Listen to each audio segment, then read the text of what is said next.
السلام عليكم، يعطيكم العافية. وياكم أخوكم جمال أيوبي من كويت أوفرلاند.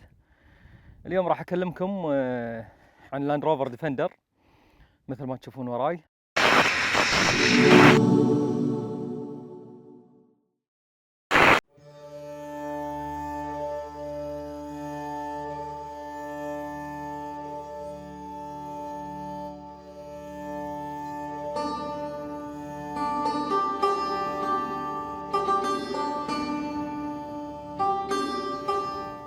قبل ما تكون سيارة قوية لازم نعرف أن هذه السيارة لها تاريخ عريق، في يمكن حروب، في أمور عديدة. ليش؟ لأن السيارة هذه كانت مخصصة حق الجيش البريطاني وما زالت. في أعتقد سنة 2013 تم تطويرها شوية على أساس يصير الديكور الداخلي مناسب وحلو حق الاستخدام، خلينا نقول الكشخة نقدر نسميه.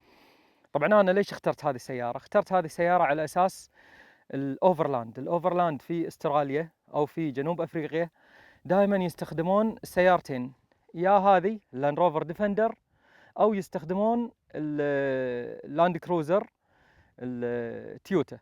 خليني أقول لكم العيوب اللي أنا أشوفها موجودة بالديفندر. يمكن في صوت هواء نفس ما تشوفون بالخط، صوت هواء.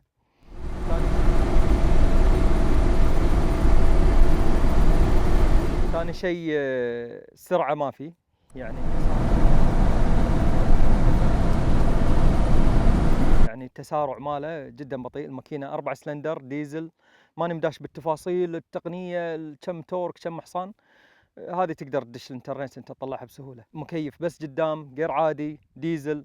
فهذه كل الامور يمكن لو واحد يحطها في عين الاعتبار ما راح ممكن السياره تطلع من خاطره. ايضا السياره يابسه، عشان كذي انا مبدل معاونات، مركب لها معاونات ايرون مان الفوم سيل برو، اللي هي معاونات خلينا نقدر نسميها معاونات متطوره احترافيه، ممكنها تتصلح بين فتره والثانيه، ترد جديده بمبلغ بسيط، موجوده عند يو ار اوف رود بالكويت. ونشكرهم على رعايتهم وتقديمهم المعاونات هذه لنا، وجربناها صراحة معاونات جدا قوية مثل ما شفتوا. الديفندر وايد اختلف وياي بالنسبة لي من معاونات الوكالة إلى معاونات اللي هي الايرون مان، فكانت جدا جدا ممتازة، قابلة للإضافات بشكل كبير. ممكن تضيف لها توانكي ماي، ممكن تضيف لها حتى خارج السيارة، ممكن انها توصل الى مرحله جدا صعبه من الاضافات. ممكن تشوفها، يمكن في ناس تشوفها تقعد تتعجب من ايش كثر اضافات محطوط عليها وما زال شكلها جميل. ايضا من الامور اللي عجبتني فيه قوه السحب مالته، قوه السحب وايد قويه، يعتبر من السيارات يعني الممتازه حق الروك كرولينج، يعني تسلق الصخور، ممتاز. بالنسبة حق الرمل ما شفت له امتيازات الا يوم غيرت توايره، مركب البي اف جودريتش الكي او 2. يوم ركبت البي اف جودريتش على ضغط 15 كان جدا ممتاز بالرمل بالنفود، فما احتجت اني يعني ما كانت بالنسبة لي صعبة. الخرابات اللي انا حاشتني شخصيا اللي هي خرير، بكيكس خلفي يصيب اصابات، يعني من شنو ما ندري صراحة. يعني هذه الاشياء متعارف عليها خلينا نقول بالديفندر. ايضا في شغله الكمبيوتر ماله في وايد انظمه للحمايه، فاي مشكله تصير بالسياره راح يقفل وياك الكمبيوتر، راح تحتاج يا اما تفصل البطاريه وتركبها، اذا ما ضبط وياك تحتاج تودي السياره الوكاله. طبعا من خلال الفتره هذه تخيل السياره راح يعني ما راح تمشي بسرعتها الكامله، راح تمشي 60 او 40 على حسب سيستم الحمايه اللي موجود في السياره. والحمد لله يعني دائما يعني كانت المشاكل نادرة، ما كنت أوصل للمشاكل إلا بعد ضغط جدا قوي ما أعتقد أحتاجه بأي رحلة من الرحلات اللي راح أروح لها الحمد لله.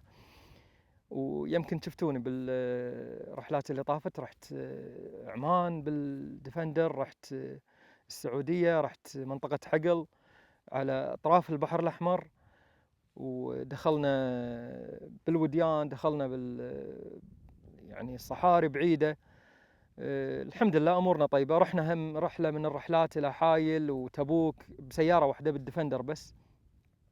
طبعا ديفندر مزود بجميع الأشياء اللي راح أحتاجها إن شاء الله مع حفظ الله يعني كل الأمور اللي راح أحتاجها موجودة.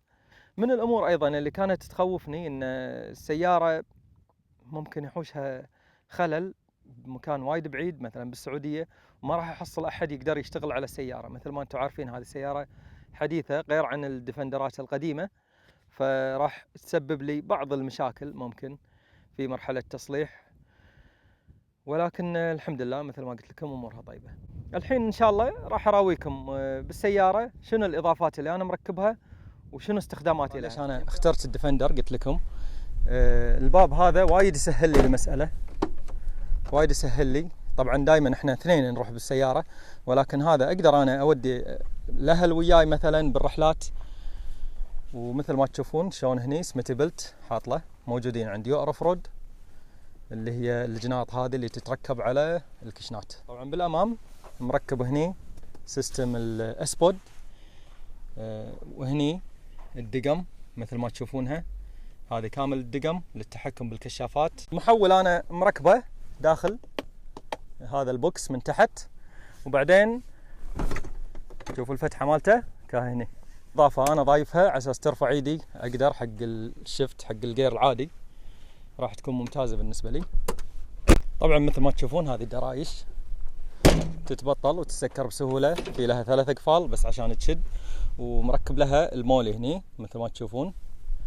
هذا ايضا محفور كله بالليزر، مسويه عند الصبيح كاتنج. الدبة كلها مقسمة لعدة أقسام. القسم الأول فوق هني مثل ما تشوفون حاط لها الحزام هذا حق الفرش مثلا. بعدين عندنا يمين ويسار السيارة أيضا كله تعليق. طبعا الطابق هذا للأشياء اللي تنحط داخل، وتحت عندنا تانك الماء ممدده بهوز على أساس أحافظ على المشاكل إنه ما تصير ينقطع الهوز أو يصير شيء، دائما يكون محفوظ. طبعا هني أغراض الكشتة بكاملها، ومثل ما تشوفون هني هذه الطاولة حق شر الملابس أو شر الماعين بعد الغسيل. الديفندر من الأشياء الغريبة إن بطاريته هني تحت الكشن. راح أحط لكم رابط على طريقة تركيب سيستم البطارية الإضافية، وتشوفون شلون طريقته وشلون بطاريتي موجودة بمكان غريب. نصعد فوق مثل ما تشوفون، الأمر جدا بسيط إني أصعد. عندي الجنطة هذه بالبداية، هذه حاطها فيها مرابط فيها أوتاد فيها الأمور هذه. طبعا هذا التشكر بليت كله اللي تكلمنا عنه أنا مصممه بنفسي وقاصه ومركبه. هني المنتك، هذا السنوركل مثل ما تشوفونه. طبعا السنوركل مهمته على أساس تقدر تدش بالماء، وأيضا على أساس الرمل يكون بعيد عن السيارة. طبعا الكشافات هني يمين موجود نفسهم يسار، والكشافات اللي قدام هني من ريجد كويت كلها من ريجد الراديانس، والكشاف اللي تشوفونه قدامكم. امور الحمايه اللي تكلمنا عنها بالمواضيع الاخيره اللي طرحناها بالانستغرام. طبعا حمايه الدعاميات، عندي الدعاميه هذه من ماركه تي جي ام. الونش اللي مركبه اللي هو اكس دي 9000 من وورن من او ار بي، ايضا دعاميه التي جي ام من او ار بي. مثل ما تشوفون الدريشه هذه انا مصممها بنفسي، والتشكر بليت اللي موجود على الكبوت راح يعطيني امكانيه اني اصعد على السياره بكل سهوله.